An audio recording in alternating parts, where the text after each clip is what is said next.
안녕하세요. 네, 한국표입니다. 인사드리겠습니다. 네. 갑자기 마이크 들고 인사드리겠습니다. 그러면서 인사하니까 엊그저께 선거 생각이 나네요. 유세차 타고 맨날 했던 얘기가 이 얘기거든요. 안녕하세요. 한국표입니다. 인사드리겠습니다. 네. 여기 모이신 분들은 각 그 생각들이 정치적으로 다르죠. 이제 우리 구자관 이사님 말씀하셨다시피 생각이 다르고 정치적 지향점이 달라도 대한민국이라는 큰 배 같이 타고 가는 공통의 승선원이란 마음으로 같은 지향점은 가져야 된다고 생각합니다. 그래서 우리가 선거 끝나고 난 다음에는 다시 또 대한민국을 발전시킬 수 있는데 각자의 역량을 발휘하는 게 좋지 않을까 생각을 하게 됩니다. 오늘 제가 여러분들에게 말씀드릴 내용은 피부에 대한 얘기입니다. 근데 지금 그 사회자님이 말씀하셨듯이 중요한 얘기 다 하셨어요. 네. 피부는 누가 정해주냐? 부모님이 정해줍니다. 근데 이 간단한 사실을 부인하기 시작하면 답이 없어요. 특히 여자분들은 뭐 피부가 나이가 들면 온갖 것을 다해서 옛날에 자기로 되돌아가고 싶어 해요. 근데 불가능합니다. 세월을 되돌리는 건 물리학 법칙에 어긋나는 얘기예요. 되돌릴 수가 없어요. 받아들이되 다만 또래의 자기 친구들보다 좀 나은 모습, 또래의 자기 친구들과 비슷한 정도 이런 걸 목표로 세워야 되는데 40대 아줌마가 30대 자기 고등학교 후배랑 얼굴 비교해요. 그러면 결국은 가서 무리하게 되죠. 그러면 성형외과에서 잡아당기고 뭐 하다 보면 이제 얼굴이 점점 이상하게 변해서 예전의 자기 모습은 찾아볼 수가 없는, 자기가 자기를 봐도 이게 내가 맞나라는 그런 모습으로 변해가는 거죠. 우리가 그런 모습을 보고 아름답다고 생각하는 거는 그거는 사고가 잘못된 거라고 저는 생각을 해요. 그래서 제가 비록 미용 쪽에서 많은 환자들을 보고는 있지만 제게 오는 환자의 10명 중에 9명은 퇴짜 맞고 갑니다. 하지 마세요가 정답이에요. 특별한 문제 없으니 그냥 사세요예요. 특별한 문제가 없다는 얘기는 기능상 장애가 없으면 그냥 살으라는 거죠. 그런데 그걸 가지고 꼭 무리해서 어떻게 바꿔보려고 그러는데 바뀌는 순간 내가 아니죠. 그런 것들을 좀 우리가 이해를 했으면 좋겠다. 그리고 거기에 쓰는 많은 돈들은 다 알고 보면 헛돈이 될 가능성이 굉장히 많죠. 돈이라는 게 항상 유한한 자원이잖아요. 돈, 시간. 이제는 우리가 뭐 늘 일상으로 받아들였던 그 공기라든지 물과 같은 것들도 그게 다 돈이라는 걸 이제 누구나 다 받아들이는 현실이에요. 그러면 유한한 자원을 좋은 데 써야지 유한한 자원을 낭비하게 되게 되면 그게 문제가 되죠. 그래서 오늘 여러분들에게 말씀드릴 내용이 뭐냐면 정확한 정보를 알면 아, 내가 쓸데없는데 시간과 돈을 쓰지 않아도 되겠구나라는 것을 아시게 될 겁니다. 자, 나이가 들면 뭐 누구나 젊어지고 싶어 하지만 젊어 보이기 싶어 하지만 다 뜻대로 되는 건 아니에요. 그러나 노력만 잘하면 얼마든지 깨끗한 피부를 가지고 살 수가 있습니다. 그런데 누구는 좋고 누구는 피부가 나빠요. 우리 이제 아까 사회자분도 60 넘으셨다 그랬는데 정말 그 환갑 지난 연세에 옛날로 하면 연세라 그러잖아요. 요즘엔 나이라 그래도 되겠지만 모발도 풍성하고 피부도 깨끗하고 뭐 이건 왜 그러냐? 아니, 조상을 잘 만나서 그렇습니다. 예. 그건 조상님의 은덕으로 뭐 대머리도 아니고 피부도 희고 그 다음에 피부 탄력도 좋고 그렇다고 해서 여드름이 많이 나는 얼굴도 아니에요. 제가 아까 뵀는데 저도 솔직한 얘기로 40대 후반이나 50대 초반으로 봤어요. 그래서 반말할 뻔했어요. 왜냐면 되게 사회를 한 4, 50대가 본다 이렇게 생각을 하죠. 그리고 얼굴 딱 보면 그렇게 생겼어요. 4, 50대예요. 그래서 반말하려고 해도 오늘 알아기 정말 잘했어요. 저랑 비슷한 냄새인 것 같은데 저는 참고로 얘기하면 대머리예요. 우리 집안은 다 대머리거든요. 근데 제 모발이 풍성하게 남아 있잖아요. 왜 이럴까요? 아유, 그런 거 안 하죠. 제가 얘기했잖아요. 저는 쓸데없는 짓 안 한다고. 내 나이 35세 내가 대머리라는 걸 일찍 알죠. 왜냐면 이제 우리는 공부를 하니까 우리 집안도 알고 그다음에 피부과 수업도 들었고 피부과 레지던트 하면서 아, 내가 대머리구나. 시작됐구나. 라는 거를 조기 진단한 거예요. 조기 진단하면 어떻게 돼요? 조기 치료하면 되죠. 그 30년째 이제 약 먹고 약 바르는 대머리 환자입니다. 네. 그러니까 결국은 뭐냐면 내가 가지고 있는 신체적 약점을 빨리 알게 되면 그걸 이렇게 좀 그 컴프라치 할 수 있는, 예방할 수 있는 여러 가지 의학적 도움을 받을 수가 있어요. 쉽죠? 하루에 한 개 먹으면 되거든요. 약 하루에 하나. 예. 그래서 그거 먹고 있으면 머리가 그냥 남아 있어요. 좀 굵어지고 머리가 더 나서 그대로 유지가 돼요. 이따 말씀을 드릴게요. 그래서 이 모든 피부는 타고납니다. 예. 특히 이제 피부색. 모든 여성들이 원하는 피부가 뭐예요? 도자기잖아요. 조선 백자를 누구나 원해요. 그것도 흠결 없는 가꾸고 낸 그 조선 백자를 원하는데 그게 다 가능하냐? 불가능하다는 얘기죠. 흑인, 백인, 황인, 홍인, 인종들의 피부색이 달라지는 이유가 뭐예요? 유전이에요. 흑인이 아기를 놓으면 흑인을 놓고 백인이 아기를 놓으면 백인을 놓는 거고요. 동양인은 그 황인종 중에서도 피부 타입은 우리 의학계에서는 여기 나오는가? 그냥 이거 보시면 되겠네. 1번부터 6번으로 나뉘어요. 그래서 1번, 2번이 백인이고 3, 4번이 황인종이고 5번은 홍인종, 태국 사람들이나 동남아시아 사람들, 6번이 흑인이에요. 기준이 뭐냐면 바닷가에 나가서 우리가 이제 우통을 벗고 처음 여름에 햇빛을 쬐이잖아요. 그때 보이는 반응을 갖고 결정을 해요. 어떤 사람을 보면 황인종들 중에서 흰 사람들, 지금 우리 안재명 선생님 같이 피부가 흰 사람들은 바닷가에 가면 맨날 시뻘겋게 화상 입어요. 그렇죠? 네. 예. 왜 그러냐 그러면 멜라닌을 못 만들어요, 잘. 그러니까 황인종 중에서 백인에 가까운 황인종이에요. 그다음에 이제 4번이 표준적인 사람. 나가면 조금 빨개졌다가 아침에 일어나면 새까맣게 타는 사람. 그다음에 5번은 황인종이 어떤 사람이냐 그러면 바닷가 나갔는데 전혀 화상을 안 입어요. 그냥 시커멓게 변해. 얼굴빛도 보면 늘 약간 검은 빛이죠. 이렇게 타입이 세 가지가 있어요. 이게 왜 중요하냐 그러면 자기 피부를 보호하기 위해서도 중요하지만 레이저 시술을 받을 때 굉장히 중요해요. 그래서 사회자분 같은 분이 예를 들어서 얼굴에 금버섯이 생겼다. 레이저 치료하잖아요. 효과 100%예요. 부작용 하나도 없어요. 우리 동양인이 레이저를 하고 나면 제일 많이 남는 부작용이 색소 침착이에요. 가끔 여러분들 주위 친구분들 중에 어우 쟤는 레이저에서 너무 깨끗해져 나는 더 시큼해졌어. 스킨 타입이 4번, 5번이라서 그래. 누구는 레이저인데 얼굴이 되게 깨끗해졌어요. 스킨 타입 3번이라서 그래. 피부가 흰 사람은 자외선을 받아도 레이저 광선을 맞아도 색소 침착이 잘 안 생겨요. 대신에 깨끗한 하얀 피부이기 때문에 햇빛을 많이 보면 금방 늙어요. 빨리 늙어요. 옷이랑 똑같다고 생각하시면 돼요. 여러분 하얀색 옷을 입고 다니고 그러면 어떻게 돼요? 때 잘 타죠.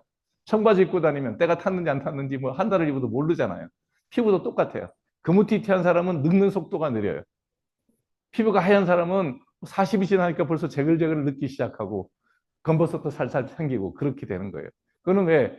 피부가 희기 때문에 그래. 그 피부 색깔 누가 정해줘요? 네, 부모님이 정해줍니다. 그러니 피부 타입을 5번으로 타고나신 분들은 백자를 꿈을 꾸시면 안 돼요.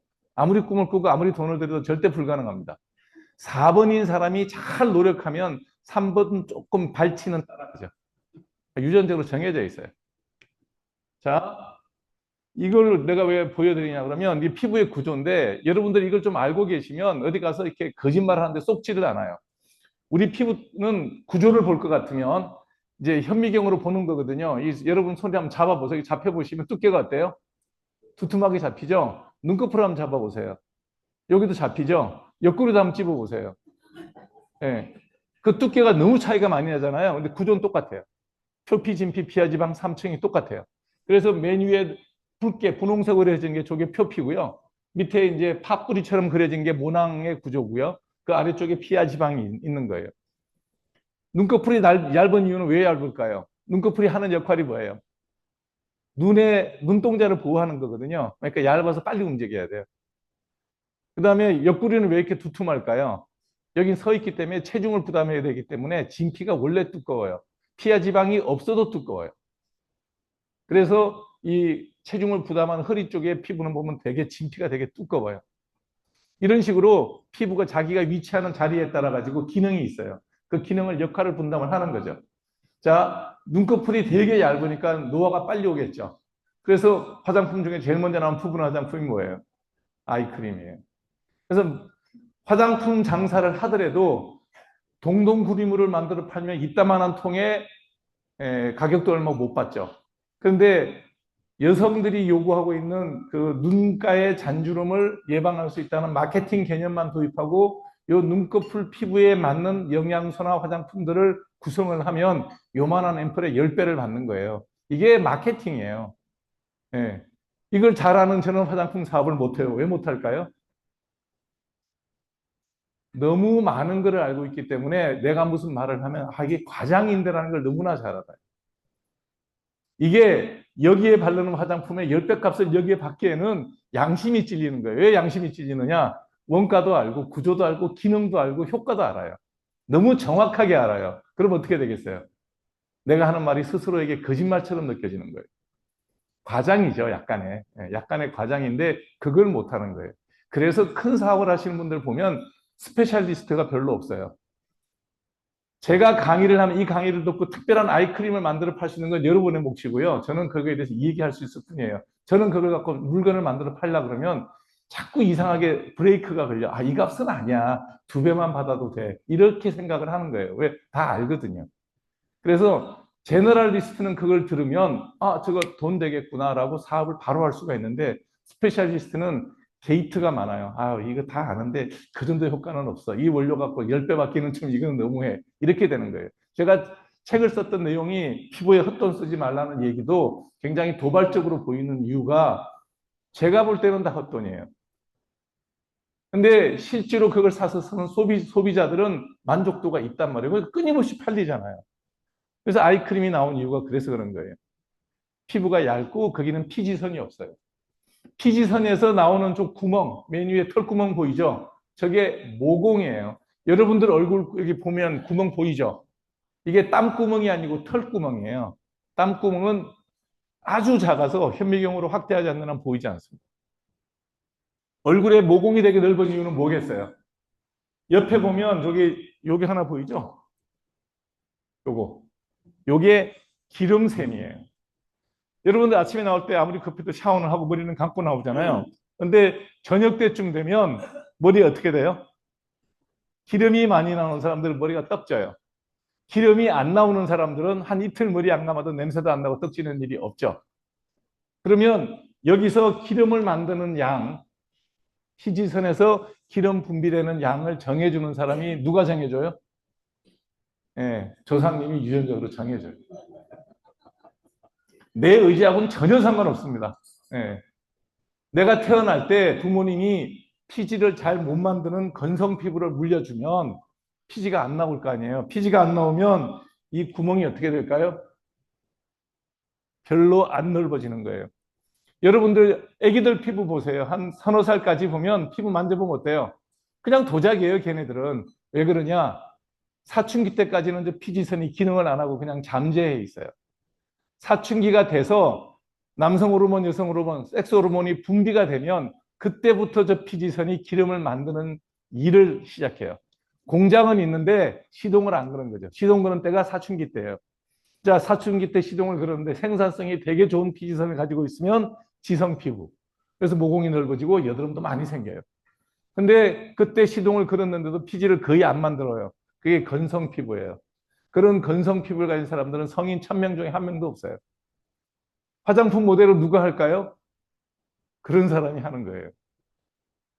피부가 희고 유전적으로 그다음에 피지가 거의 안 나오는 건성 피부를 가진 사람들은 피부가 어릴 때 피부처럼 매끄럽고 구멍도 잘 안 보이죠. 그냥 뭐 메이크업 하나 안 하나 살짝 하면 늘 고운 피부로 살아요. 그러면 길거리 지나가던 화장품 광고 모델을 찾고 있는 사람들 눈에는 그런 사람만 보이는 거예요. 날람 잡아다가 화장품 회사에 갔다가 모델을 시키는 거예요. 그러면 그 모델이 화장품을 광고하는 모델을 사진을 확 찍어 놓으면 이제 세상 사람들은 그걸 보고 하고 나도 저거 사서 바르면 저렇게 되겠구나라고 사서 바르는 마케팅이에요. 그러니까 그 화장품 회사의 모델은 그 제품을 써서 피부가 그렇게 된 게 아니고 부모님을 잘 만나서 그런 피부를 가졌고 그래서 그 업계에 픽업돼서 광고 모델이 되는 거예요. 시작은 그게 맞는 거예요. 여러분들 보고 이러면 바르지 말란 얘기야. 바르든 말든 그건 여러분 알아서 하십시오. 그러나 그렇게 많은 돈을 주고 그렇게 많은 걸 찍어 바른다 한들 내 마누라랑 저랑 동갑 얘기인데요. 둘이 피부 보면 내가 좀 나아요. 왜냐하면 저도 피부는 되게 좋아요. 머리는 대머리지만 피부는 별 문제 없어요. 평생 여드름 난 거 다 해봐야 10개가 안 돼요. 남들이 여드름 갖고 고민하면 제가 맨날 어릴 때 제가 중고등학교 때는 여드름 난 친구를 보면 야 너 세수 좀 해라 내가 그랬어요. 그럼 모를 때니까 지저분해 생긴다고 생각할 거 아니에요. 지저분해 보이니까. 저는 그렇게 말하는 저는 하루에 한 번 세수할 때도 있고 이틀에 한 번 세수할 때도 있어요. 이제 그거는 뭐 내 복이죠. 감사할 일이죠. 그래서 이렇게 피지가 많이 나와서 병이 생기면 그리고 얼굴이 여드름도 나고 모공도 넓고 보기 흉하잖아요. 그러면 이걸 고쳐주면 돈이 될 거라고 생각하는 제약사가 있을 거 아니에요. 그러니까 모든 사업은 정부가 강제로 시킨다고 되는 게 아니고 뭐가 계획한다고 되는 게 아니에요. 시장이 있어서 저거 하면 돈이 되겠다고 생각하면 예, 누구든지 연구를 합니다. 옆집에 제빵사가 나를 위해서 빵을 만드는 게 아니라 돈을 벌기 위해서 빵을 만들잖아요. 그 논리를 이런 얘기를 하면 어떤 사람들은 너무 자본주의적이다. 네, 세상은 자본주의의 기본 원리로 돌아가는 것 같아요. 제약사도 매한가지예요. 제약사가 지금도 가장 많은 돈을 들여서 연구하는 분야가 어딜까요? 심혈관계 질환이에요. 동맥 고혈압, 동맥경화증, 그다음에 뭐 협심증 이런 거 치료하는 거 있잖아요. 그 약을 개발할 때 돈을 제일 많이 써요. 왜 그럴까요? 환자가 제일 많아요. 시장이 제일 넓어요. 신약 하나 터지면 몇백억 불을 그냥 벌어요. 그게 제약사의 논리입니다. 그네들이 그러면 사악한 사람이라서 심장병만 연구하고 뭐 여드름이나 이런 거 연구 안 하느냐? 그건 돈이 안 되기 때문에 그래요. 그걸 가지고 그 제약사를 뭐라 그럴 이유가 없죠. 그 다음 많이 하는 데가 당뇨병입니다. 그 다음이 항암제예요. 항암제는 약을 먹는 시간이 짧아요. 일단 암이 걸려서 오래 살지는 못하잖아요. 그러면 그 사람들이 쓰는 약이라는 게 시장성이 짧단 말이에요. 심장병 약은 고혈압 약을 한 번 만들어지면 정말 몇십 년씩 팔아먹죠. 그 사람 그 약만 먹으면 안 죽잖아요. 당뇨도 매한가지죠. 40대 발병되면 80까지 40년을 그 사람한테 그 약을 팔 수가 있는데 이게 연구를 많이 하는 거예요. 시장이 넓다는 얘기예요. 그러니까 그런 시장을 바라볼 줄 아는 시각을 가지고 조직을 운영하고 국가를 경영하면 부흥하는 거고 그냥 자기 생각대로만 하면 시장에서 뒤처지게 되죠. 유행에 뒤떨어지는 거죠. 그래서 피부약이 보면 제대로 된 약이 없어요. 대머리 약이 나온 것도 대머리 치료하려고 만든 약이 아니에요. 여드름 약도 여드름 치료하려고 만든 약이 아니고 다 내과 계통이나 비뇨기과 계통이나 시장이 되게 커서 약을 만든 거예요. 만들었는데 부작용으로 머리가 나는 거예요. 사이드 이펙트, 메인 이펙트가 아니고 부작용, 그냥 그 반찬 작용이죠.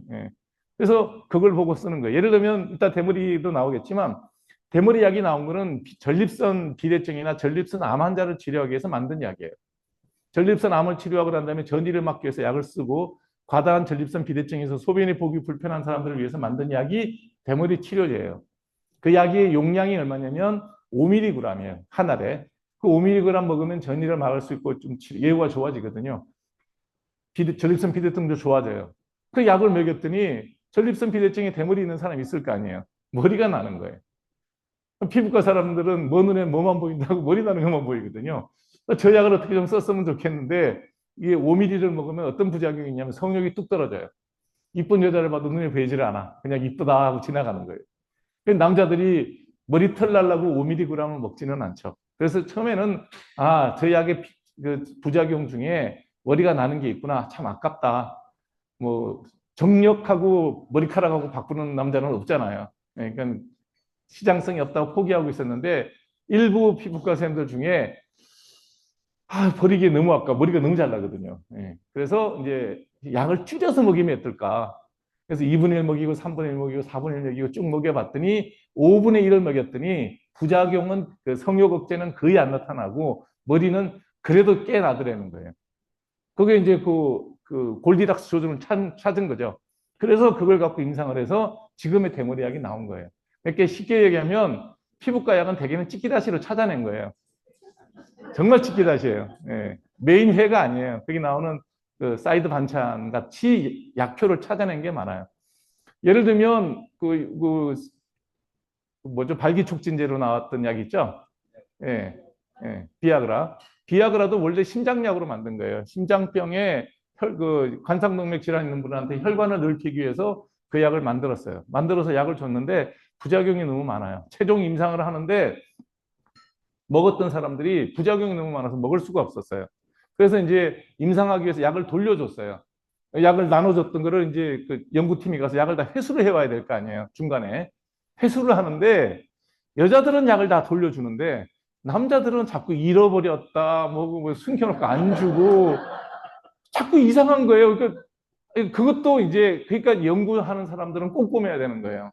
심장병은 남자들 있고 여자들 있으니까 약은 다 나눠줬을 거 아니에요. 그리고 대개 숫자를 맞추거든요. 남녀 비율. 왜냐하면 비교를 해야 되니까. 근데 약의 작용이 뚜렷하게 만족할 만한 관상동맥 질환 효과는 없고 그냥 자꾸 여러 가지 구질구질한 부작용이 생기니까 이 시장성이 없어 그러고 이제 포기하면 다 약을 회수를 해야 되거든요. 왜냐하면 냅두고 사고 나면 다 책임을 져야 되니까 회수를 하는데 여자들은 냅다 그냥 다 알약 맞춰가지고 100개 줬는데 50개 먹고 50개는 다 돌려주는데 남자들은 보니까 이상하게 100개를 줘 50개를 돌려받아야 되는데 뭐 10개는 잃어버렸다. 뭐 나는 그 어디든지 모르겠다. 뭐 이러면서 계속 안 주는 거예요. 그러니까 연구는 이상할 거 아니에요. 그래서 남자들만 불러가고 심층 면접을 한 거예요. 해봤더니 야 그거 먹으니까 죽었던 게 살더라. 이렇게 된 거예요, 그게. 그래서 찾아낸 거예요. 찾아내서 뭐 용량 조절하고 뭐 해서 이제 발기촉진제로 한 거죠. 그 이제 그 음경으로 가는 혈류량을 넓혀줘가지고 음경으로 가는 피가 많이 가서 이제 발기가 잘 되는 그런 약이 나왔고 그 뒤에 뭐 시알리스 계속 다른 약들이 나오고 뭐 알레그라 뭐 이렇게 뭐 여러 개 나오잖아요. 약들이 다 카피하고 나온 거예요. 실제로 그 약의 부작용 중에는 뭐 심장마비를 일으키는 경우도 있어요. 그래서 반드시 그 약을 먹기 전에는 어떻게 해야 돼요? EKG 찍고 심장 모니터링 하고 이렇게 다 해야 되는 거예요. 그러니까 그런 부작용이 많죠. 뭐 포스트잇 같은 것도 매한가지예요. 접착제를 만들었는데 붙지를 않아. 붙이는 같은 떼면 뚝뚝 떨어져요. 그래서 그 접착제 만든 사람이 실패했다고 3M에서 버렸던 거 아니에요. 근데 어떤 사람이 책카피에 썼던 거 아니에요. 그래서 3M 지금 그 포스트잇이 그렇게 만들어지는 거거든요. 그러니까 세상의 모든 일이라는 게 꼭 의도되는 건 되는 게 아니고 그다음에 이렇게 피부에 병이 생겼을 때도 거기에 맞는 약이 다 있어요. 근데 피부약은 그런 식으로 내과나 외과나 이게 큰 시장이 넓은 그 분야에서 쓰이던 약 중에 생긴 부작용을 보고 찾아낸 게 많아요. 예. 그래서 이 병을 고치는 여기서 피지가 많이 나와서 모공이 넓고 여드름이 반복되는 사람들한테 이 피지를 컨트롤하는 약이 비타민 A 연구하는 과정 중에 나왔어요. 그 비타민 A 유도체로 그 약을 하루에 1개씩만 먹으면 여기서 피지샘이 기능을 안 해요. 얘가 자요 그냥. 그래서 피지가 안 나오니까 어떻게 되겠어요? 얼굴에 그 기름이 많아갖고 늘 번들거리고 머리 떡지고 여드름 나는 사람들이 피부가 되게 좋아져요. 그럼 먹고 살면 돼요. 별게 아니잖아요. 이 별게 아닌데 이 약에 부작용들이 있어서 약을 이제 안 먹는다는 분들이 있죠. 근데 먹어서 얻는 효과하고 먹어서 잃는 부작용하고 비교해 보면 먹는 게 훨씬 이익이에요. 그런 것들을 이따 설명 또 드릴게요. 그래서 피지가 나오는 정도, 모공이 넓어지는 정도도 누가 정해줘요? 네, 부모님이 다 정해줍니다. 네. 그래서 우리가 할 일이 별로 없어요. 그저 그냥 우리 안세음은 부모님께 감사합니다. 그러면 돼요. 자, 이런 식으로 환경적인 요인보다 선천적으로 결정되는 게 많은 게 질병의 특징이에요. 자, 고혈압은 왜 생기죠? 고혈압. 고혈압이 생기는 원인은 유전이에요. 네. 당뇨병 왜 생기죠? 다 당뇨병도 유전이에요. 자, 고혈압, 당뇨병, 여자들 유방암 왜 생기죠? 예, 유전이에요. 예. 되게 많은, 폐암은 왜 생길까요? 그것도 유전적 요인이 굉장히 강해요. 근데 제가 지금 유전이니까 100% 그렇다는 얘기가 아니고 그런 유전적 요인과 환경적 요인이 결합이 돼서 100이 되면 병이 생긴다고 가정을 할 때 피부의 병, 우리가 이제 대표적으로 알고 있는 게 이제 그 대머리, 남성형 탈모. 대머리는 순 우리말로 표준말이에요. 비하하는 말 표현이 아니에요. 그래서 대머리의 경우에는 유전적 요인이 8, 90%, 환경적으로 스트레스를 받거나 몸이 안 좋아질 때 좀 더 빠지는 정도가 1, 20%예요. 정확하게 통계는 나오는 건 없지만 뭐 열의 9은 그냥 다 유전적으로 생겼다라고 생각하시면 돼요. 그 다음에 어린애들 많이 걸려갖고 고생하는 아토피 피부요. 70% 유전이에요. 근데 우리나라 사람들은 아토피가 생기면 뭐라고 생각해요? 인스턴트 많이 먹여서 생겼다. 그 다음에 오염된 환경 때문에 생겼다. 공기가 나빠서 생겼다. 네, 다 근거가 요만큼밖에 없는 얘기예요. 생기는 이유는 조상 중에 아토피 인자를 가진 사람이 있어서 생기는 거예요. 아토피만 갖고 얘기해도 뭐 한참 얘기해야 될 건데 하여튼 가족력까지 따져볼 것 같으면 이렇게 굉장히 연관이 많은 거죠. 당뇨는 90% 유전입니다. 그 다음에 고혈압 한 70% 정도 유전 가족력이 있어요. 그래서 집안에 무슨 병이 있는지 윗대를 잘 보는 게 되게 중요해요. 윗대를 봐서 제 기준으로 아버지, 엄마, 할아버지, 할머니, 삼촌, 외삼촌, 이모, 고모, 외할아버지, 외할머니 요 정도면 우리가 일생 살면서 세배도 드리고 뭐 이렇게 명절날 뵙고 해서 대부분 그분들의 건강 상태를 우리가 경험적으로 알아요. 그러면 그런 분 중에서 어떤 특정한 병으로 돌아가셨다. 그러면 일단 나한테는 리스크 팩터가 그게 있는 거예요. 어르신들 중에 누군가가 내 기준으로 위에 누군가가 당뇨가 있다.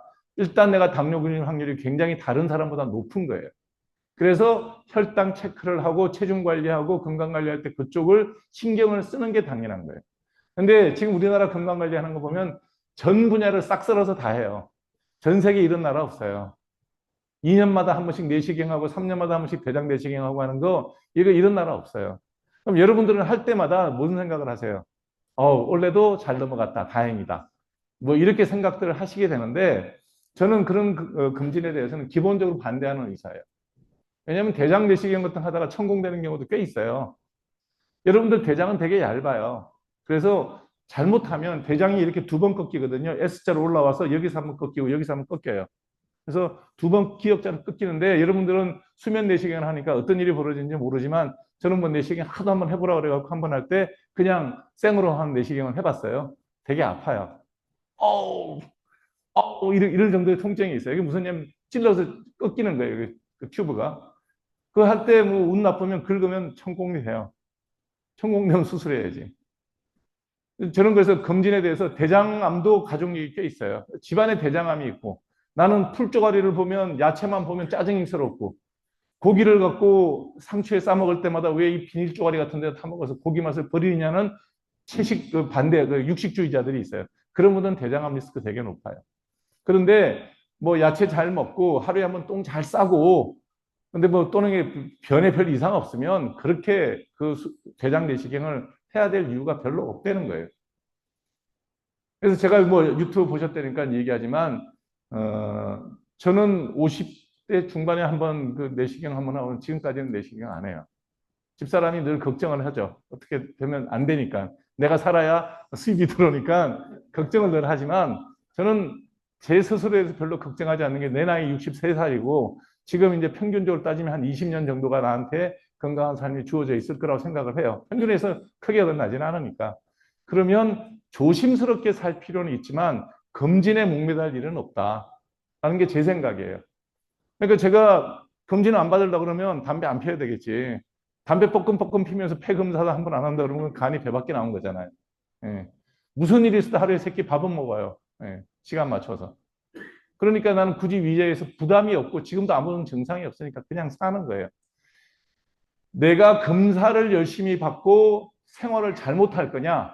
아니면 철두철미하게 우리가 대중들에게 알려져 있는 건강 방식, 잘 자라, 잘 먹어라, 스트레스 받지 마라, 하루에 1시간 운동해라. 늘 하는 얘기잖아요. 늘 여러분 다 아는 얘기예요.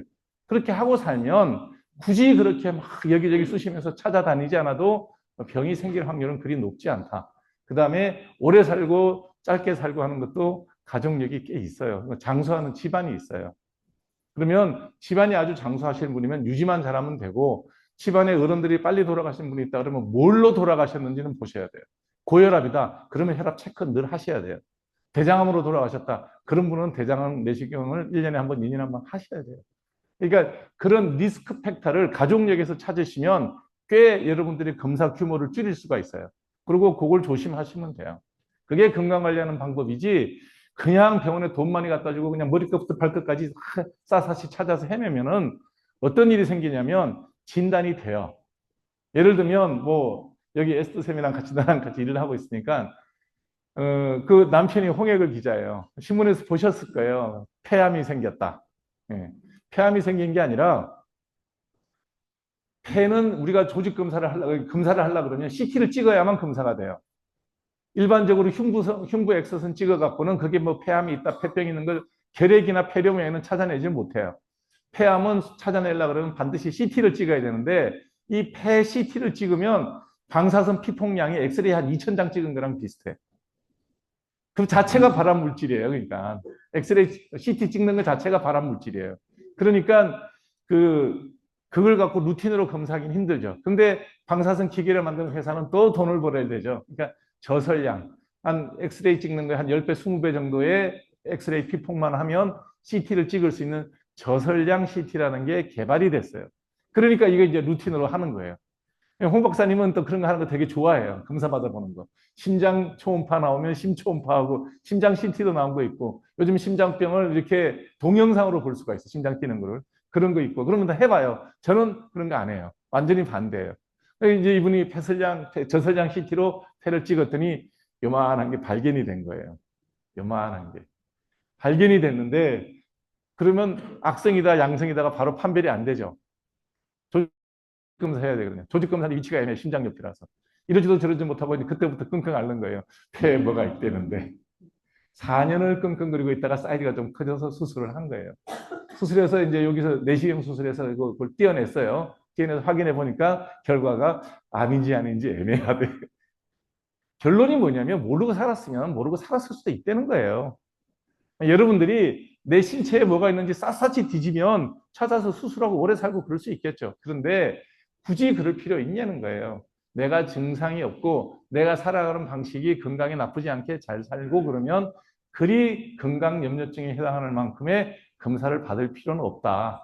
이게 제 생각이에요. 그래서 여러분들에게 말씀드리고 싶은 건 뭐냐면 집안의 병력을 알아봐라. 거기에 대한 조심은 반드시 할 필요가 있고 그다음에 나쁘다는 건 하지 마세요. 과음, 과식, 뭐 흡연 다 아는 얘기예요. 그런 거 안 하시면 돼요. 그래서 환경적 요인이라는 게 미치는 것보다는 타고난 요인이 굉장히 많다는 거예요, 병이. 그래서 모든 병이 잘생기는 피부가 있어요. 자, 여자들이 대표적으로 고민하는 기미, 색소질환, 남자들이 대표적으로 고민하는 대머리, 어린애들한테 잘생기는 아토피, 요 정도만 한번 볼게요. 자, 기미는 왜 생길까요? 기미. 예? 예, 100% 유전이에요. 아, 지금 이 얘기 주제가 저쪽으로 가 있잖아요, 지금. 예. 근데 기미가 생기면 여자분들이 뭐라 그래요? 남편한테 내가 네 때문에 속상해서 내가 결혼을 잘못해갖고 고생을 해서 아니 자기 엄마가 김이 있어 지가 김이 생겼는데 왜 나를 탓해? 그건 말이 안 되는 얘기잖아요. 여러분들 남자분들 분명히 얘기하세요. 여러분들의 배우자가 기미가 생기는 것은 조상을 잘못 만났을지 남편을 잘못 만났을까 아니에요. 이건 정확한 사실이에요. 예. 그래서 기미가 생기는 원인은 유전이에요, 유전. 그런 유전자를 가진 사람이 생기는데 뭐 특징은 다 아실 거예요. 예. 눈 밑에 이렇게 나비 모양으로 대칭적으로 생깁니다. 기미는 모양이 반드시 좌우 대칭이에요, 이렇게. 여기도 있고 여기도 있고. 색깔은 옅은 갈색에서 이렇게 넓게 퍼져 있어요. 넓은 붓으로 쭉 그어놓은 모양이죠. 예. 그래서 좌우 대칭으로 생기고 이게 언제 시작되냐 그러면 대개 임신 때 처음 나타나요.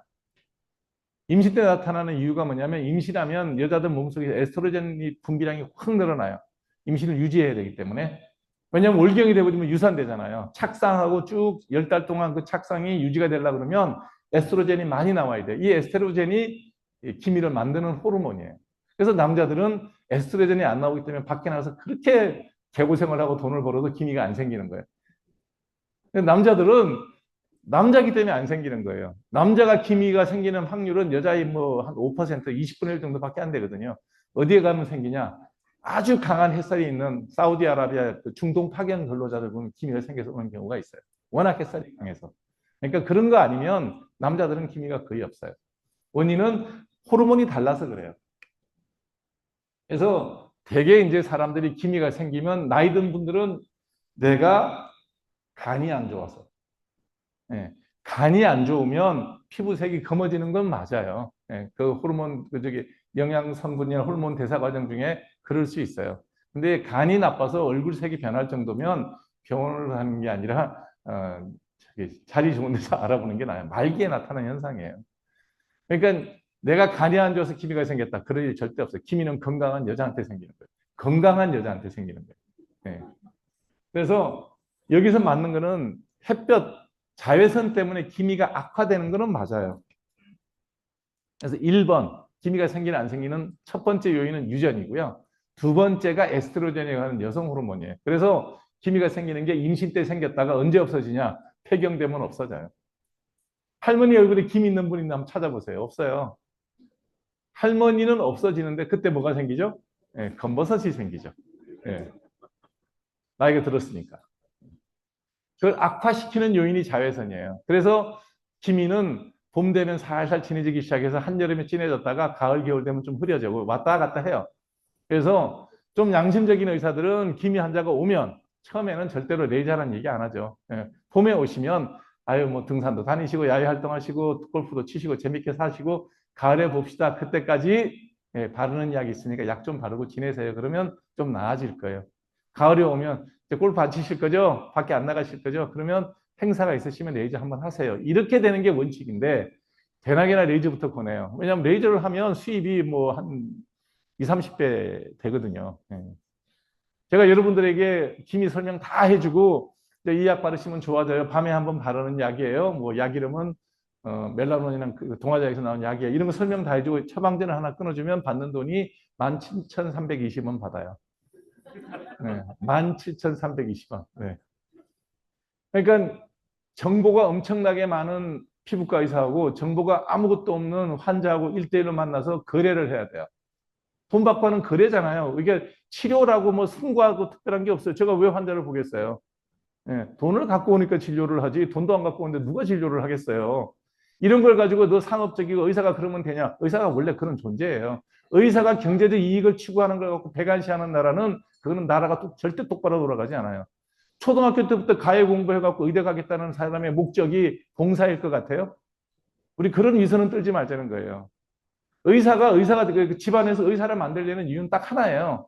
저놈 자식이 고생 안 하고 편하게 밥 벌어 먹고 살아가는 게 부모 욕심이고, 그러니까 그 자식을 어릴 때부터 공부 열심히 해라, 의사가 되라, 이렇게 얘기를 하는 거죠. 그러면 분명한 이유는 사적 이윤 동기로 의사를 하는 거지, 공적으로 내가 봉사하려고 하는 의사는 100명 중에 하나, 1000명 중에 한 명이에요. 그걸 일반화시키면 안 되죠. 그래서 그 의사가 환자가 왔어. 자, 나는 정보가 100개가 있고 상대는 정보가 한두 개밖에 없어요. 이런 사람이 둘이서 거래를 해야 돼요. 누가 이길까요? 네, 제가 100% 이기는 게임이에요. 그러면 우리가 그 환자를 상대로 얼마의 돈을 벌고 어떤 치료를 해주는 것이 내 양심에 어긋나지 않고 국가에서 나한테 그런 면허를 준 취지에 부합되느냐는 이게 의사의 모랄리티에 연관되는 거예요. 그게 이제 도덕이죠. 법으로는 정해진 게 없어요. 불법 행위만 안 하면 되니까. 그 도덕성의 기준이 뭐냐? 그런 거에 대한 교육을 많이 하신 분이 안창호 선생님이잖아요. 항상 그분이 이렇게 도덕이잖아요. 우리가 때 제가 고등학교 때 기억하는 게 MRA라는 게 도덕 전문장인데 그야만 형사를 하는 거 맞죠? 네. 그러니까 그런 모랄리티가 무너져 내리기 시작하면 의사와 환자의 신뢰관계가 깨지는 거예요. 그러면 제가 환자분한테 설명하고 봄부터 가을에 골프 시즌 끝날 때까지 등산 시즌 끝날 때까지 밖에 안 나갈 때까지는 약 바르세요. 그리고 가을 되면 아무리 진해져 오겠죠. 그러면 형편이 되시면 레이저 한두 번 하세요. 이게 내가 취할 수 있는 가장 적절한 저의 기준이에요. 이 기준을 모든 의사한테 강요할 수는 없어요. 사람마다 생각이 다르니까. 어떤 분은 야 바르는 약 그 부작용 많아. 무조건 레이저 해야 돼. 라는 분도 있어요. 또 그런 의사를 좋아하는 환자분도 있어요. 그게 시장의 논리죠. 의사가 충분히 있으면 그런 시장의 논리로 환자들이 자기가 가야 될 병원을 정할 수가 있어요. 요즘 뭐 인터넷 검색하면 그 사람의 의사에 대한 품평 다 쓰잖아요. 댓글에 붙여갖고 저 사람 가면 맨날 뭐라 그러고 잔소리하고 화낸다고 뭐 욕하는 사람도 있고 야 바른 약 발랐더니 되게 좋아지더라는 환자도 있어요. 다 보고 자기가 다 가면 돼. 그게 시장 논리거든요. 그런 식으로 이제 움직이게 되는 건데 저는 그래요. 예. 자, 생기는 원인이 유전이니까 뭐라 그래요? 유전이니까 완치는 불가능합니다라고 설명을 하겠죠. 예. 기미를 완치시킨다 그러면 그 자체가 거짓말이 되죠. 그러니까 두 번째 여성 호르몬에 문제가 있는데 이거 폐경 때까지 어쩔 수 없습니다. 폐경되신 분한테 뭐라 그러겠어요? 에스트로겐을 인위적으로 복용하는 치료는 가급적이면 에스트로겐 리플레이스먼트 치료는 하지 마세요. 웬만하면. 그 다음에 마지막 할 얘기가 뭐겠어요? 예. 항상 외출할 때 자외선 차단제를 철두철미하게 바르세요. 골프장 같으면 클럽하우스에서, 그 다음에 그늘집에서 2번 이상 바르세요. 등산 가면 2시간마다 한 번씩 바르세요. 이게 이제 기본 교육이 되겠죠. 그러고 난 다음에 치료약을 주면 뭘 주겠어요? 예. 미백 연고가 있다고요. 되게 값도 싸요. 예. 한 서너 달 바르는데 한 2만 원 할 거예요. 나한테 17,320원 주고 약국 가서 2만 원 내고 37,320원이면 한 두세 달 써요. 그러면 50% 이상 좋아져요. 그러니까 아주 눈에 띄던 것이 가벼운 화장으로 가릴 만큼 좋아져요. 그러면 됐지. 그 뭘 연예인도 아닌데 그렇게 얼굴에 신경 쓰고 살아. 예. 죄송한 얘기지만 한 20년 산 남편은 자기 부인 얼굴에 김이 있는지 없는지도 몰라요. 사실이잖아요. 예. 자녀들도 엄마 얼굴에 뭐가 있는지 몰라요. 누구만 알아요. 자기만 알아. 그게 그러면 40대 때 참 신경 쓰는 이유가 뭐겠어요? 삶의 여유가 생긴 거예요. 애도 고등학교, 대학교 가서 지가 하고 남편도 자리가 잡혀갖고 이제 거울 앞에 선 누나가 되는 거예요. 그래서 자기가 눈에 보이는 거예요. 내 삶의 여유가 생긴 거죠. 그걸 갖고 없애겠다고 드는 것보다 그냥 좋은 아카데미에서 공부도 하고 운동도 하고 인생을 즐겁게 살면 되죠. 그래서 미백연고 바르면 돼요. 예. 자외선 차단제 발라서 예방하면 돼요. 레이저는 언제 하느냐? 무슨 일이 있을 때. 예를 들어서 한 서너 달 뒤에 이제 뭐 며느리를 본다, 사위를 본다, 뭐 양가 상견례도 있다. 그러면 일주일에 한 번씩 레이저 해서 한 5번, 10번 정도 하면 뽀해져요. 예. 그리고 그거 안 하고 한 달 지나면 원래대로 돼요. 그게 병이 왜 생긴다고 그랬어요? 유전. 어쩌라고. 예. 그걸 어쩌라고. 아니 나이 드는 이제 친정엄마 찾아가가지고 엄마 왜 나를 이렇게 낳았냐고 멱살을 잡고 흔들면 내 기미가 없어지냐고요. 안 되는 거를 안 된다는 걸 빨리 알면 맞는 방법을 찾잖아요. 방법은 있다니까요. 먹는 약도 사실은 있어요. 급하면 한 달만 약 먹어도 싹 빠져요. 끊으면 다시 되돌아가죠. 계속 먹을 수 있는 약은 아니에요. 그래서 건강하고 기미가 있다. 그러면 약 먹고 약 바르고 레이저 하면 한 2달 지나고 나면 꽤 깨끗한 얼굴로 여고 동창들하고 만났을 때 아직 나 얼굴 깨끗해 라고 자랑질은 할 수가 있어요. 그 정도라고 생각하셔야지 내가 기미 없는 얼굴로 되돌아갈 거다. 불가능해요. 자, 대머리. 일단 대머리란 말이 순우리말로 표준말입니다. 욕설이나 비하 발언이 아니에요. 그렇기 때문에 여러분들 이렇게 남성형 탈모 그러면 이때부터 온갖 그 상술이 거기에 개입이 돼요. 그냥 대머리라 그러면 제일 쉬워요. 유전적으로 탈모되는 걸 대머리라 그러는데 진단법부터 먼저 가르쳐 드릴게요. 이건 여성분도 똑같이 해보셔야 돼요. 여자 대머리도 남자 대머리하고 숫자가 똑같아요. 자, 두 손을 이렇게 해가지고요. 한 손은 뒷머리를 잡으시고요. 뒷머리. 한 손은 윗머리. 이를 엄지와 금지를 잡아서 살살 이렇게 비벼보세요. 살살 비벼보시면 굵기가 어때요? 네, 틀리다고 얘기하시는 분, 다르다고 얘기하시는 분 전부 대머리예요. 머리숱이 되게 많아 보여도 윗머리하고 뒷머리, 여성분들은 머리가 기니까 자라내려온 머리 말고 손을 안으로 말아 넣어서 손을 안으로 말아 넣어서 머리에서 그 두피에서 나오는 부분을 잡으셔야 돼요. 그리고 위에 걸 잡아서 살살 이렇게 비벼 보시면 굵기 차이를 분명히 느끼시는 분이 있어요. 그죠? 위가 가는 분들 있죠? 다 대머리예요. 여기 앉아 계신 분의 5, 60%는 대머리예요. 유전적으로 그 정도 돼요. 백인이 좀 더 많고 황인종 중간이고 흑인은 좀 적어요. 그래서 인종적으로 약간의 차이는 있는데 대개 한 절반 정도는 대머리고 그다음에 제가 이제 주로 대머리 그 역학 조사를 어디서 하냐면 지하철역 타고 갈 때 해요. 지하철 타고 가면 특히 여성 대머리는 확실하게 제가 진단을 하죠. 지하철 타보세요. 앉아있는 사람 다 중년 여성이에요. 남자들은 앉을 틈이 없어요. 한번 보세요. 아, 요 아줌마가 자리가 빌 것 같아. 이러고 기다리고 있어. 아줌마 엉덩이 들면 저 뒤에 10m 뒤에 날라와. 내가 발을 이렇게 하는 순간에 싹 들어와요. 저는 단 한 번도 지하철에서 앉아본 적이 없어요. 정말 텅 빈 지하철 타기 전에는. 하여튼 그래서 지하철을 타면 사람이란 게 있잖아요. 이 직업이 더러워가지고요. 그냥 놀지를 못해요. 우리 구장관 회장님들 부지런하지만 의사들도 보면 가만히 있으면 뭐 하여튼 뭔가를 해. 제가 하는 일이 뭐냐면 이제 요렇게 지하철 쭉 하면서 이 아줌마 대머리 오른손, 이 아줌마 정상 왼손 이렇게 손가락 꼽는 거예요. 쭉 꼽아보면 요만 보면 다 알거든요. 저는. 보면 반반이에요. 요즘엔 더 조사하기가 쉬워. 핸드폰 보느라고 각도가 딱 이래. 너무 좋아, 이 각도가. 그래서 입이 간질간질해 죽겠어요. 아줌마, 약 좀 바르시죠. 왜냐면 쉽거든요. 약이 있단 말이에요. 그래서 대머리는 진단을 그렇게 하면 돼요. 대머리에 대해서 여러분들 조금 기본적인 건 알면 좋은데 우리 모발은 주기가 있어요. 그냥 가만히 있지를 않고 나서 자라고 빠져요. 이게 저절로 그래요. 저절로. 그래서 계속 자르지 않으면 계속 자라는 게 아니라 휴지기가 되면 빠져요. 그래서 성장기가 3 내지 4년, 그 다음에 퇴행기가 한 3주, 그 다음에 휴지기가 석 달. 그러니까 4년 주기로 머리는 빠지는 거예요. 그러면 여자들 머리 잘 기르는 사람도 한 1년에 30cm 정도 자랄 거예요. 4년이면 1m 20이야.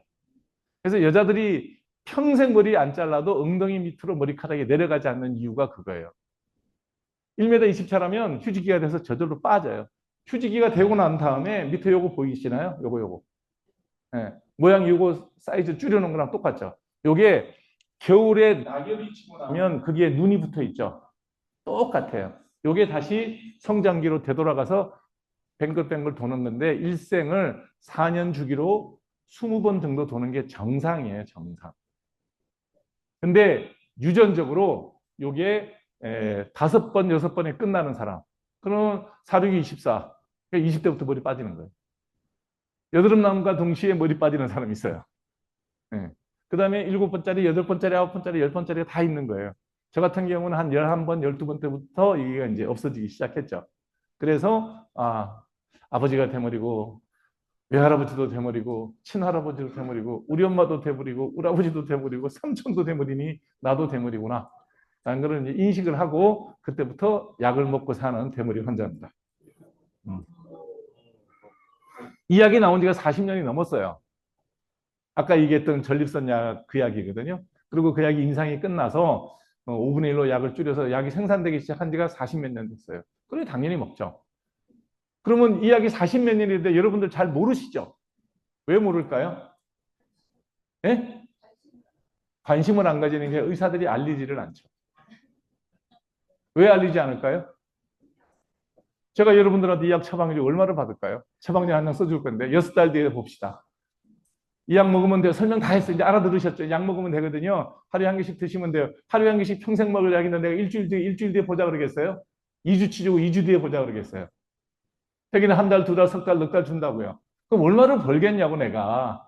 환자분한테 이 병이 이런 병입니다. 약을 먹고 평생 먹어야 됩니다. 설명을 다 했어. 버는 돈이 올 때마다 10,000원, 20,000원을 벌어요. 입 아프게 설명할까요? 보험 환자 한 명을 봐도 15,700, 570, 뭐다 받는데 청구하면 그 돈을 받으니까 보험 환자 보는 것보다 못해. 그러면 환자한테 이 약을 먹어야 된다. 이 설명을 다 길게 하고 있겠냐고. 귀찮거든. 환자가 와서 알아가지고 먹는 약이 있다는데 저 먹으면 안 될까요? 그러면 드세요. 이렇게 되는 거예요. 왜? 돈이 안 돼서 그래요.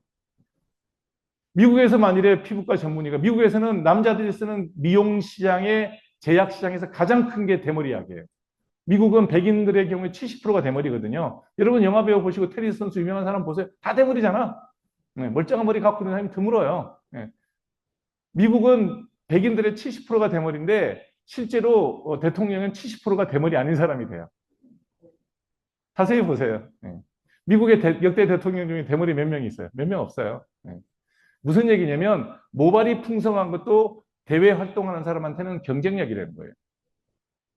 그러니 남자들이 CEO가 되고 뭐 저기 사회적 욕심 있는 분들은 약을 먹죠. 근데 얼굴 한번 보는데 몇백 불 내야 되거든요. 뭐 웬만한 사람 만나면 1,000불씩 내야 돼요. 그러니까 미국 의사들은 환자 한 명 오면 30분씩 노닥거리고 설명 다 해요. 저 환자가 1,000불짜리야. 6개월에 한 번씩 와서 1,000불씩 갖고 올 사람이야. 당연히 설명 잘하고 괜찮죠. 뭐 온갖 얘기 다 하는 거예요.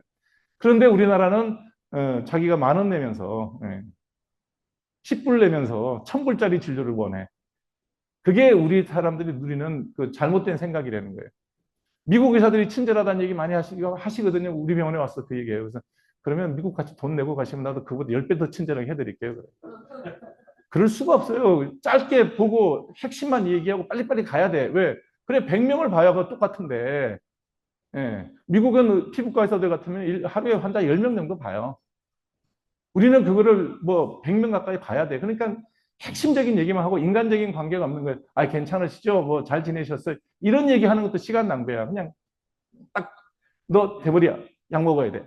부작용 생기면 이런 거 있으니까 잘 기록해놨다가 생기면 약을 끊어야 돼요. 이런 얘기만 하는 거예요. 그거 왜 그러냐? 돈의 문제예요. 그 문제에 대해서 야 너는 말끝마다 돈 얘기를 하니 그럼 우리가 먹고 살려고 하는 게 돈 버는 일이 먹고 살려고 하는 일인데 그 돈 얘기를 하면 무슨 얘기를 할 거예요? 돈 얘기하면 나쁜 사람처럼 얘기해. 세상에 많은 사람들이 활동할 때 돈 아닌 다른 이유로 활동하는 사람이 있나요? 그런 위선이 문제예요. 그래서 하여튼 이 탈모도 이런 기준이라서 가족력이 있어요. 제일 문제가 뭐냐면 엄마가 대머리인데 아들이 대머리 되는 경우가 있어요. 유전은 그 성별하고도 상관없어요. 그냥 랜덤이에요. 그러면 이 아들 보고 내가 대머리라면 우리 아버지는 괜찮은데 너 엄마가 대머리야. 딸 보고도 그래. 여자애들도 어린애들 딱 탈모 보이는 게 제 눈에는 보인단 말이에요. 다른 병으로 왔는데도 이게 이제 일단 환자로 왔으니까 손에 습진으로 와도 이게 보인단 말이에요. 야, 너 대머리야. 약 발라야 돼. 라는 얘기를 하면 우리 엄마 괜찮다니까. 너가 아버지가 대머리야. 우리 집도 내 딸이 대머리예요. 내 딸이 대머리인데 사이는 몰라요. 왜 모를까요? 아, 약이 있는데 왜 그걸 대머리로 그냥 두겠어요. 열심히 약 바르면 되는데. 그래서 여자들은 대머리 약을 먹으면 그 기형아를 유발해요. 그리고 그 잔류 기간이 굉장히 길어요. 그래서 여자들이 대머리 약을 먹으려고 그러면 언제 먹어야 되느냐? 출산이 끝나고 가족 계획이 끝난 다음에 먹어야 돼요. 남자들은 상관없어요. 그냥 먹으면 돼요. 그래서 대머리 진행 과정을 볼 것 같으면 되게 일반적으로 이래요. 대개는 앞쪽에 M자로 시작되죠. M자로. 그리고 그 다음에 아까 지금 제가 여러분들한테 뭐 해봐라 그랬어요. 머리 위에 손잡고 비벼보라는 자리가 이 자리죠. 유대인들 빵떡 모자 쓰는 자리. 예. 그래서 남쪽에서 경계선이 무너지고 북쪽에서 내려오고 남북이 만나서 저렇게 되면 꼭 우리나라 사람들은 통일이 될 때만 대머리인 줄 알아. 이 이전에는 자기 대머리 아니래. 제가 하는 대머리는 유전적으로 머리가 가늘어지기 시작할 때부터 대머리 되는 거예요. 확인한 거기 때문에 그때부터 약 먹고 약 바르는 얘기예요. 그러면 이러고 살아요. 수술할 필요가 없다는 거예요. 빨리 알면. 약값이 비싸냐? 한 달에 3만 원 정도 들어요. 핸드폰 비용하고 비슷해. 큰 돈 안 들어요. 우리나라가 약도 제일 싸요. 그래서 이거는 유전적으로 남성 호르몬의 영향을 받으면 생기는 병이에요. 그래서 앞머리가 무너지는 M자 탈모가 있어요. 아, 대머리입니다. 나는 윗머리가 가늘어져. 예, 대머리입니다. 앞뒤가 통일됐어요. 예, 대머리입니다. 언제 하는 게 제일 좋을까요? 빨리 하는 게 좋아요. 여자는 대머리가 없냐? 여자도 대머리가 있어요. 여자 대머리는 양상이 달라요. 앞쪽 헤어라인이 절대 안 무너집니다. 그러니까 자기는 대머리가 아니고 부분 탈모래. 이름을 달리 부른다고 해서 대머리가 좋아지지 않아요.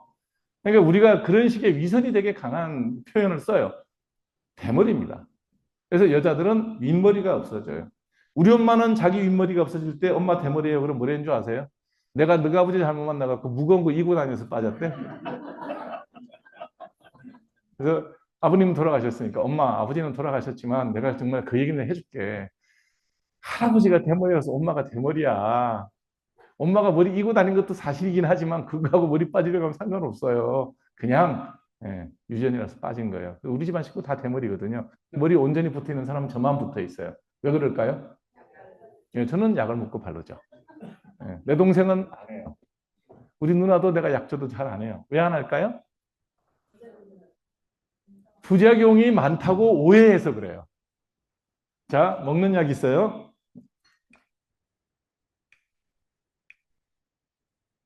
다 설명드린 거니까 빼고 약으로 치료하면 돼요. 이 먹는 약의 부작용이 뭐냐면 성욕이 떨어진다고 아까 내가 얘기했죠. 원래 5ml 먹었을 때 머리가 왕창 나거든요. 6개월만 먹으면 머리숱이 그냥 새카매져요. 근데 그러면 성욕이 없어지는 게 70%가 없어져요. 10명 중 7명은 아주 담담해져요. 쉽게 얘기하면 화학적으로 거세가 되는 거예요. 그러니까 안 먹죠. 근데 그 1ml를 먹어도 부작용이 얼마나 있냐? 2%. 100명 중에 2명은 성욕 감퇴가 있어요. 네. 그래서 안 먹겠다는 거예요. 근데 그 2%가 보고되는 사례가 전부 50 넘어요. 그래서 의사들끼리는 그 약을 먹으면서 뭐라 그러냐면 50 넘으면 자연적으로 좀 주는 거 아니야? 라는 게 우리 생각이에요. 우린 편하게 먹죠, 대개는. 근데 환자들한테는 설명을 해줘야죠. 왜냐면 환자가 알아야 되니까.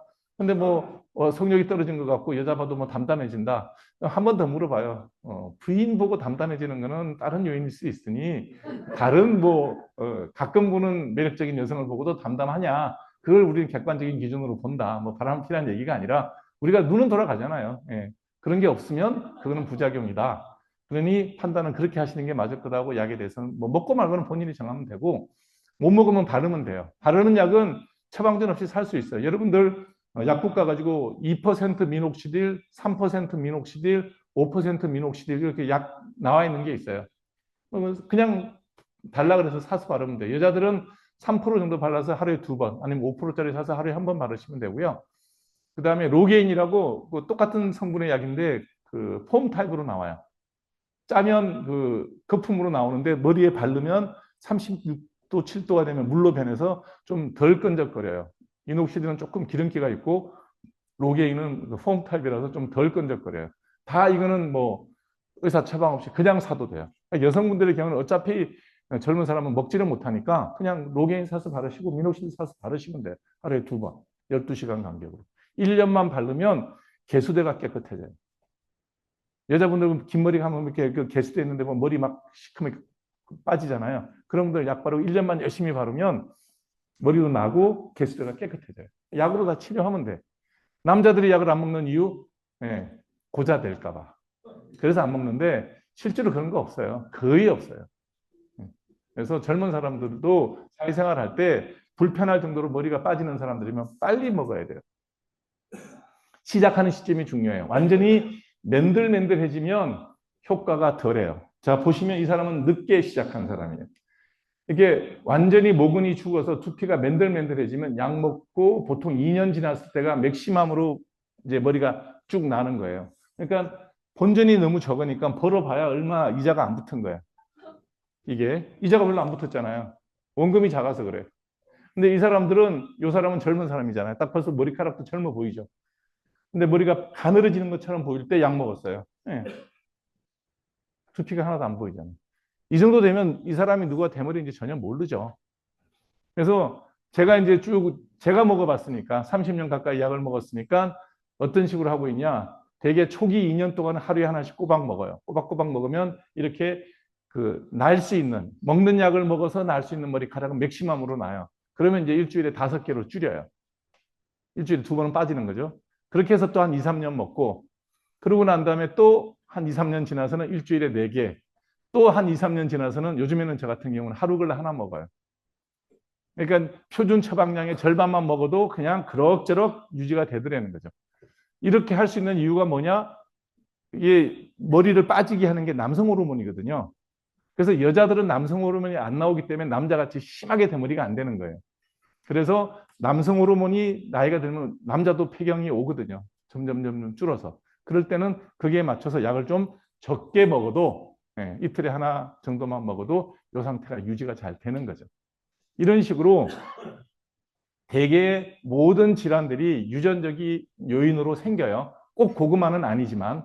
근데 제가 피부과이기 때문에 이런 얘기를 그냥 노골적으로 대놓고 얘기하는데 내과 선생님들 같은 경우에는 폐암이 걸려왔는데 그 가족력 있는 병이에요. 이런 얘기 못 하는 거예요. 왜냐하면 너무 상처가 되니까. 그래서 여러분들은 항상 내 건강 관리할 때 기본으로 생각해야 될 게 뭐냐면 가족력부터 봐라. 그래서 그 가족력에 분명히 우리 할아버지도 폐암으로 돌아가신 것 같고 우리 아버지도 지금 폐암 조기 진단 받아서 수술 받아야 되는데 내가 지금 담배를 피고 있어요. 어떻게 해야 될까요? 자녀를 위해서 생명보험도 들어놓고 피셔야 돼요. 무조건 걸립니다. 그래서 가족력이 있는 거는 무조건 조심해야 된다. 피부병도 가족력이 있는 경우가 되게 많으니까 가족력이 있을 때는 맞춰서 값싸게 치료하는 방법이 있다. 이게 화장품이나 레이저로 해결되는 문제들이 아니잖아요. 아까 여러분들이 모발 이식 얘기했잖아요. 그건 완전히 망가졌을 때. 모근이 완전히 죽어서 약 먹어도 모근이 살아나지 못할 정도면 이식을 해야 돼요. 쉽게 비유하면 봄에 가뭄이 들어서 완전히 모가 말라 죽었어요. 그럼 뽑고 새로 심어야 돼요. 근데 말라가지고 비실비실해요. 그럴 때 물을 대면 다시 살아나잖아요. 그러니까 모가 비실비실해도 살아있을 때 약 먹어야지 그게 살아나지 완전히 말라 죽고 난 다음에 끝이에요. 그래서 여러분들이 대머리로 고생을 하는데 내 자녀한테 갈 확률이 굉장히 높아요. 50% 확률의 배우자가 또 있으니까. 그럴 때 빨리 조기 진단해서 여기 가늘어지면 약 바르면 된다. 여성의 경우에. 남자들의 경우에 좀 심하면 약 먹으면 된다. 그러니까 어려운 것들이 아닌데 모르면 못하고 그 다음에 이 약의 부작용이 남자들한테 생기는 확률이 2%고 그게 대부분 다 50대 이후에 보고되고 있는데 30, 40대 안 먹는 내 동생은 머리가 지금 없어요. 그래서 나랑 둘이 가면 걔가 형님이에요. 그 정도로 우리가 오랜 시간 우리의 장수를 하기 때문에 외모 관리도 이렇게 간단하게 합리적으로 하는 게 좋지 않을까라는 생각이 듭니다. 긴 시간 경청해서 고맙습니다. 또 뵙겠습니다.